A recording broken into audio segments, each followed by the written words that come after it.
दोस्तों supreme court ने अपने 11 अगस्त के डिसीजन को, जिसमें सुप्रीम कोर्ट ने यह निर्णय दिया था कि जो भी दिल्ली एनसीआर के स्ट्रीट डॉग्स हैं उनको शेल्टर में रखा जाएगा। इस डिसीजन को सुप्रीम कोर्ट ने थोड़ा सा संशोधित करते हुए 22 अगस्त को ये दूसरा निर्णय दिया कि इन सारे स्ट्रीट डॉग्स को नसबंदी, टीकाकरण और डीवॉर्मिंग करने के बाद वापस से उन्हीं क्षेत्रों में छोड़ दिया जाएगा। अब इस सुप्रीम कोर्ट के इस निर्णय को ज़्यादा संतुलित, ज़्यादा व्यवहारिक और ज़्यादा मानवीय माना जा रहा है।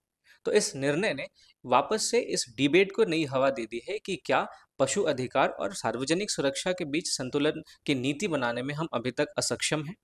तो दोस्तों आज के इस सेशन में हम इन्हीं बातों पे चर्चा करेंगे। हम ये देखेंगे कि भारत में स्ट्रीट डॉग से रिलेटेड कानूनी ढांचा किस प्रकार का है, भारत में इस मामले का कानूनी संदर्भ क्या है, ये हमारे यूपीएससी पॉइंट ऑफ व्यू से क्यों इंपॉर्टेंट है। तो आई एम योर दोस्त Rahul Sharma and I welcome you all to Rahul Sharma education. आप अपने स्क्रीन पे देख सकते हैं कि सुप्रीम कोर्ट के इस वर्डिक्ट का जो एनिमल लवर्स हैं, देश के कई सारे लोगों ने स्वागत किया है, क्योंकि ये ज़्यादा व्यवहारिक डिसीजन माना जा रहा है। तो सुप्रीम कोर्ट के इस डिसीजन के वर्तमान संदर्भ को सबसे पहले हम समझते हैं। देखिए 11 अगस्त को सुप्रीम कोर्ट के 2 न्यायाधीश की पीठ ने यह निर्णय दिया था कि दिल्ली एनसीआर के जितने भी स्ट्रीट डॉग्स हैं उनको शेल्टर में रखा जाएगा। और सुप्रीम कोर्ट के इस निर्णय का अगर कोई भी एनजीओ या कोई भी व्यक्ति हस्तक्षेप करता है, इस निर्णय की अवहेलना करता है, तो उस पर दंडात्मक कार्रवाई होगी। अब चूंकि ये मामला ज़्यादा व्यवहार ये जो निर्णय था ये ज़्यादा व्यवहारिक नहीं माना जा रहा था, इसके कारण इसकी आलोचना भी आई। देश भर में आपको एनिमल लवर्स के प्रोटेस्ट भी देखने को मिले, कैंडल मार्च भी निकाले गए। तो सुप्रीम कोर्ट ने इन सारी आलोचनाओं के बाद अपने निर्णय को थोड़ा सा संशोधित किया और 22 अगस्त को एक नया निर्णय दिया। इसमें 3 न्यायाधीश की पीठ ने एक नया आदेश जारी किया, जिसमें यह कहा गया कि जो स्ट्रीट डॉग्स हैं उनका नसबंदी करके, उनका टीकाकरण करके और उनका डीवॉर्मिंग करके उन स्ट्रीट डॉग्स को उन्हीं क्षेत्रों में वापस छोड़ा जाएगा। केवल उन्हीं कुत्तों को शेल्टर में रखा जाएगा जो आक्रामक हैं और जो रेबीज से पीड़ित हैं। और सुप्रीम कोर्ट ने अपने इस डिसीजन में यह भी कहा कि पब्लिक प्लेस पे जिस तरीके से स्ट्रीट डॉग्स को खाना खिलाया जाता है उस पर भी रोक लगानी पड़ेगी। और इसके लिए सुप्रीम कोर्ट ने कहा कि हर वार्ड में एक समर्पित फीडिंग जोन बनाया जाए। साथ ही साथ सुप्रीम कोर्ट ने केंद्र और राज्य इन दोनों को मिलकर राष्ट्रीय स्तर की नीति इस मामले में तैयार करने का निर्देश दिया। तो हम समझेंगे आज के इस सेशन में कि इस पूरे टॉपिक का हमारे यूपीएससी से क्या संबंध है। सबसे पहले दोस्तों ये आपके यूपीएससी के जीएस पेपर 2 से जुड़ता है, जिसमें हम मौलिक कर्तव्य की बात देखते हैं। तो आप आर्टिकल 51A उसका जी देखेंगे तो उसमें हमें पशुओं के खिलाफ करुणा का भाव रखने को कहा गया, अपने पर्यावरण के संरक्षण की बात की गई है। ठीक है, न्यायपालिका की भूमिका, पशु अधिकार बनाम सार्वजनिक सुरक्षा, ये सारे मामले हमारे जीएस पेपर 2 से जुड़ते हैं। साथ ही साथ ये जो मामला है ये हमारे यूपीएससी के जीएस पेपर 3 से भी जुड़ता है, जिसमें सार्वजनिक स्वास्थ्य हो गया, शहरी शासन है, पशुपालन है, इन सारे मामलों से ये हमारा मामला जुड़ता है। इसके साथ साथ ये आपके एथिक्स के पेपर से भी जुड़ता है, जहाँ करुणा, मानवता और कर्तव्य और संतुलन की बात की गई है। तो एक एक करके हम सारी चीज़ों को समझते हैं। सबसे पहले आप ये समझिए कि भारत में लगभग 5.25 करोड़ से ज़्यादा स्ट्रीट डॉग्स का अनुमान लगाया जाता है। वर्ष 2024 में बात करें तो 37 लाख से ज़्यादा कुत्ता काटने के मामले सामने आए और केवल दिल्ली में ही आपको 25,000 से ज़्यादा केसेस देखने को मिलेंगे। तो दोस्तों इस पूरे मामले का कॉन्स्टिट्यूशनल रेलेवेंस क्या है, संवैधानिक इसके प्रावधान क्या है, इसकी प्रासंगिकता क्या है, ये समझते हैं। तो हमारे संविधान के मौलिक कर्तव्य वाले भाग में अनुच्छेद 51A(g) ये बात करता है कि प्रत्येक नागरिक का ये मौलिक कर्तव्य है कि वो सभी जीव जंतुओं के प्रति करुणा का भाव रखे। अनुच्छेद 21 के तहत सुप्रीम कोर्ट ने 2014 में एक मामले में ये निर्णय दिया कि जानवरों को भी जीवन और गरिमापूर्ण जीवन जीने का अधिकार है। ठीक है, तो उसके अलावा आप देखेंगे हमारे संविधान के नीति निर्देशक तत्व में अनुच्छेद 48 और अनुच्छेद 48A पशुपालन व पर्यावरण संरक्षण की बात करता है। तो इस तरीके से ये जो मामला है ये हमारे संविधान से भी जुड़ता है और संविधान के इन 3 एस्पेक्ट्स को ये टच करता है। अब अगर हम इस पूरे मामले के संबंध में जो भारत में स्ट्रीट डॉग से रिलेटेड वैधानिक ढांचा क्या है उसके बारे में बात करें तो सबसे पहले आपको पशु क्रूरता निवारण अधिनियम 1960 देखने को मिलेगा। इसको हम prevention of cruelty to animals act 1960 कहते हैं।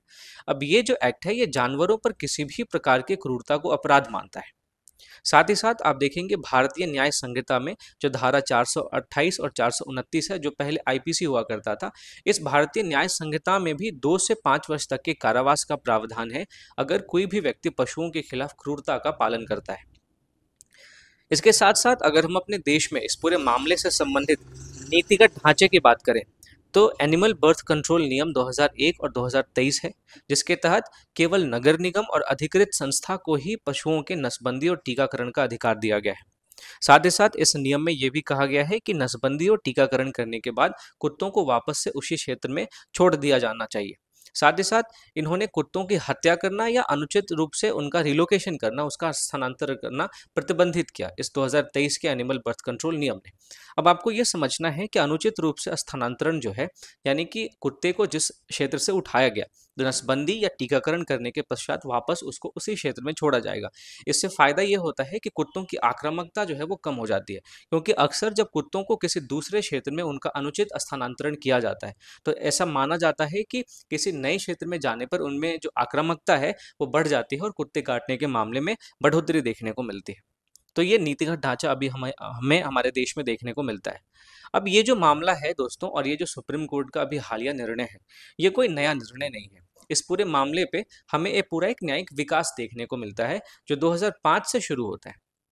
सबसे पहले अगर हम प्रारंभिक चरण की बात करें तो people for elimination of state troubles Goa PIL 2005 आपको देखने को मिलेगा, जिसमें बॉम्बे हाई कोर्ट ने नगर पालिकाओं को इस मामले पे वैज्ञानिक और मानवीय दृष्टिकोण अपनाने का निर्देश दिया था। ठीक है। अगले चरण में माफ कीजिएगा, इसी चरण में आपको फिर 2009 में सुप्रीम कोर्ट का एक डिसीजन देखने को मिलता है, जिसमें जो एनिमल बर्थ कंट्रोल रूल्स हैं उसको अनिवार्य रूप से लागू करने का आदेश दिया गया था। साथ ही साथ नसबंदी, टीकाकरण और रिलीज करने की जो नीति थी उसको भी सुप्रीम कोर्ट ने 2009 में मान्यता दे दी थी। फिर आपको 2014 में animal welfare board of India versus A Nagaraj case देखने को मिलता है, जिसमें सुप्रीम कोर्ट ने जानवरों को भी अनुच्छेद 21 के तहत जीवन और गरिमा का अधिकार माना। साथ ही साथ सुप्रीम कोर्ट ने करुणा को संवैधानिक मूल्य भी घोषित किया था। अब 2025 के हालिया चरण की बात करें तो 11 अगस्त को 2 न्यायाधीश की पीठ ने दिल्ली एनसीआर के सभी स्ट्रीट डॉग्स को शेल्टर में रखने का आदेश दिया था और ये कहा था कि अगर कोई भी एनजीओ या व्यक्ति इस मामले में हस्तक्षेप करता है तो उस पर दंडात्मक कार्रवाई की जाएगी। लेकिन 22 अगस्त को 3 न्यायाधीश की पीठ ने इस पूरे अपने आदेश को संशोधित किया और इसको थोड़ा सा ज़्यादा संतुलित और ज़्यादा मानवीय बनाया। अब दोस्तों हमारे सामने सवाल ये उठता है कि आखिर इस पूरे मामले से संबंधित समस्याएं क्या है। तो सबसे पहली समस्या आपको सार्वजनिक स्वास्थ्य संकट की समस्या देखने को मिलती है, क्योंकि पूरे विश्व में सबसे ज़्यादा अगर रेबीज से होने वाले डेथ की बात करें तो ये भारत में होता है। तो इसलिए हमें सार्वजनिक स्वास्थ्य को बिल्कुल ध्यान में रखना है।